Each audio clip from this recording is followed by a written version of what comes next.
Hola, el día de hoy vamos a hablar sobre las formas de gobierno. Para ti, ¿cuál es la clave para un gobierno eficiente o equitativo? ¿Uno, monarquía? ¿Dos, república? ¿O tres, democracia? Bienvenidos, mi nombre es José Daniel Velázquez.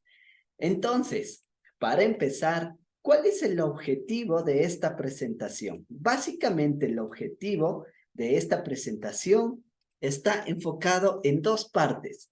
Primero, comprender cuáles son las características principales de las formas de gobierno, ¿sí? Y qué implicaciones tiene para la sociedad y la toma de decisiones. Y número dos, indagar sobre cómo cada forma de gobierno aborda la representación ciudadana, la estabilidad política, la justicia, el desarrollo económico, la protección de los derechos humanos, entre otras cuestiones. Empecemos. Entonces, como una breve y muy rápida introducción, ¿sí? Vamos a ver aquí que el examen de las formas de gobierno y del Estado se centra básicamente en las características que defienden la identidad particular de un Estado. Desde la perspectiva sociológica, se destaca la influencia de elementos como, por ejemplo, la población número uno, la religión número dos, la raza número tres, el idioma número cuatro, las costumbres número cinco y la cultura histórica número 6 en la conformación de la nacionalidad, ¿no? Entonces, existen matices que contribuyen a la singularidad propia de cada país. Por otro lado, además, desde un punto de vista jurídico, el Estado se distingue por la estructura específica de sus organismos fundamentales y su relación con los demás elementos constituidos en una sociedad estatal, como la población, como el poder, así como también la vinculación con su territorio. Entonces, para ir avanzando, vamos primero a revisar esta parte de acá, monarquía y república. Empecemos con monarquía. Monarquía prácticamente, ¿sí? Después de Maquiavelo, se dividieron las formas de gobierno en monarquía y república. La monarquía, ¿qué es? La monarquía se define por ser el gobierno ejercido por un individuo, el monarca o rey, donde el poder supremo reside en una única persona, en la persona que está como monarca o rey. Esta forma de gobierno se considera estabilizadora en la política.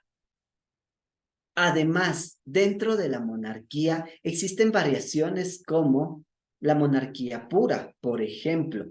¿Qué es la monarquía pura? La monarquía pura es donde el rey ejerce directamente la soberanía. Y existe otro tipo de monarquía, la monarquía parlamentaria, como por ejemplo en Inglaterra. La monarquía parlamentaria es donde la soberanía se ejerce a través de ministros designados por un parlamento, ¿sí?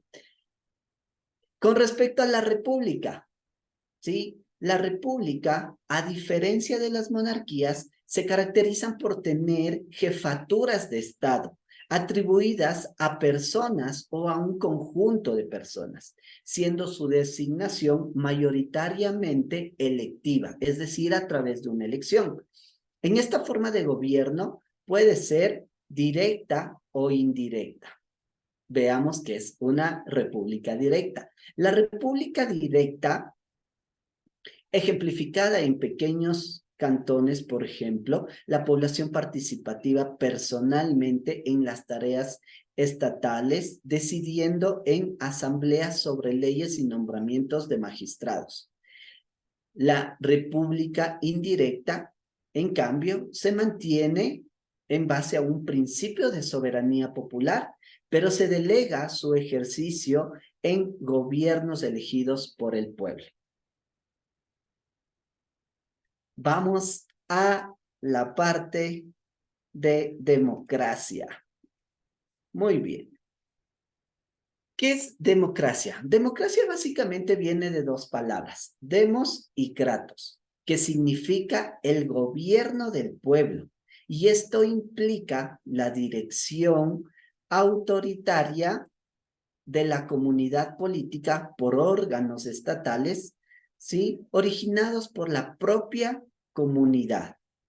Entonces, la verdadera esencia de las formas de gobierno, en este caso de la democracia, radica en su funcionamiento efectivo, más que en criterios cuantitativos o formales. La famosa definición de Lincoln sobre democracia como gobierno del pueblo, por el pueblo y para el pueblo, ofrece una perspectiva clave sobre su sentido y propósito.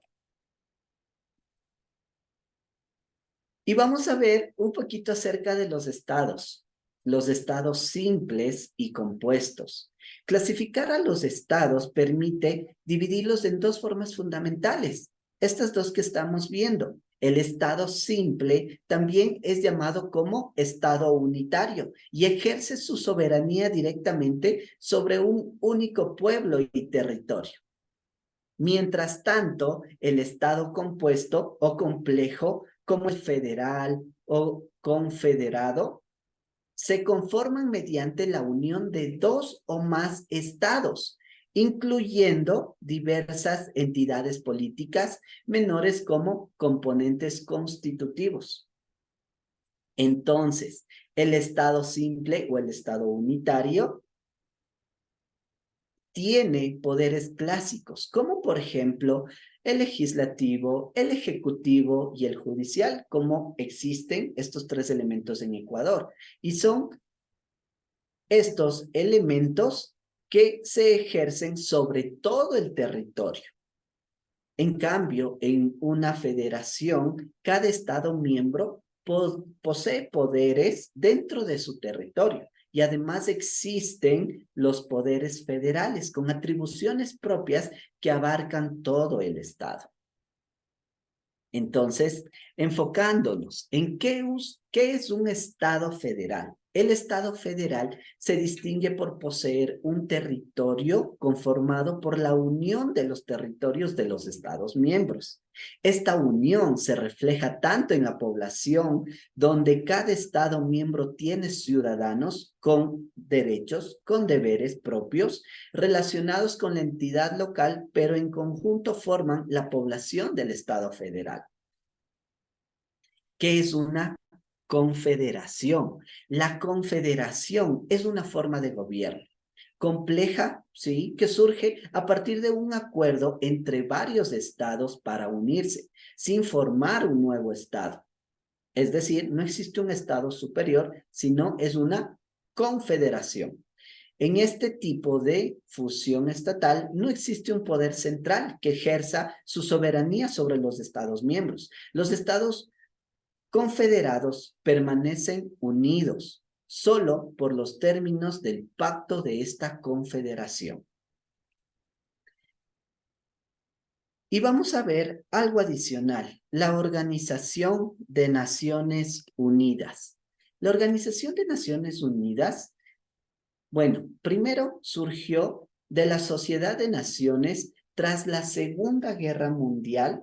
Su constitución se presentó en el año 1945, donde fue aprobada en San Francisco, y opera con un sistema donde los asuntos importantes requieren unanimidad de votos, aunque ciertos estados, por ejemplo, tienen derecho de veto, como los miembros permanentes del Consejo de Seguridad, que son Estados Unidos, Inglaterra, Francia, China y Rusia.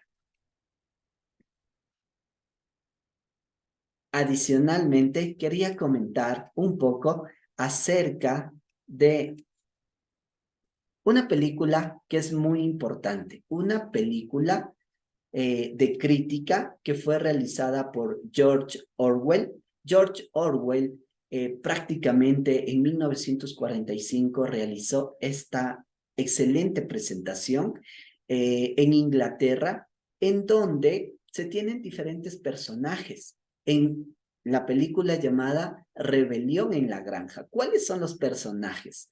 entre otros. Personajes importantes, Viejo Mayor, ¿sí? Viejo Mayor representa las ideas de Vladimir Lenin. Vladimir Lenin, recordemos que pertenecía a la Unión Soviética dentro de un modelo socialista y comunista. Pero también hay otros personajes, por ejemplo, Napoleón. Napoleón es uno de los personajes que representa las ideas de Joseph Stalin, ¿sí? Joseph Stalin que prácticamente tenía un modelo más dictador, más autócrata, ¿sí? Y, por ejemplo, actualmente existen unos modelos no similares, pero que llevan esa línea, por ejemplo, en Afganistán o en Angola. Y así existen otros personajes importantes. Por ejemplo, Snowball. Snowball también es un personaje que representa las ideas de León Trotsky. León Trotsky, recordemos que tenía un modelo de gobierno más apegado al comunismo y al marxismo. Y actualmente, de alguna manera, se podría considerar semejante a un modelo como lo tiene China, la República de China. Y finalmente, otro personaje importante que también se ve en la película de Rebelión en la Granja es Squaller.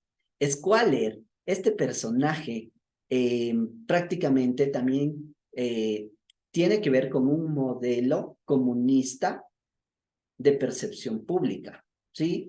Y representa la propaganda soviética que fue fundamental en muchos años para poder continuar con su gobierno de la Unión Soviética. Finalmente, vamos a llegar a la parte de las conclusiones. Las conclusiones de lo que acabamos de comentar, de lo que acabamos de ver. Bueno, para ir concluyendo, existen diversas formas de gobierno, como las que hemos visto acá, desde monarquías, repúblicas, hasta democracias, cada una con características distintivas y modelos de funcionamiento.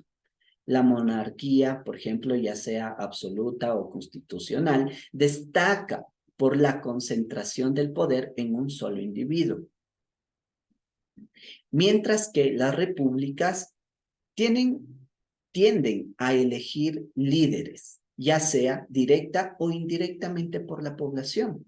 ¿Sí? Entonces, ahí encontramos algunas diferencias entre ellas. Y finalmente, por otro lado, los estados pueden ser simples o compuestos. Y esta distinción tiene impacto en la forma en que se ejerce la soberanía y se distribuyen los poderes. Un estado simple o unitario concentra la soberanía en un solo ente, mientras que por otro lado, los estados compuestos o federados distribuyen la soberanía entre un estado central y entidades. Finalmente, mi recomendación personal es que debido a la complejidad de las relaciones entre estados y organizaciones internacionales como la ONU, personalmente recomiendo promover una mayor cooperación, diálogo entre las naciones para abordar de manera efectiva los grandes desafíos globales.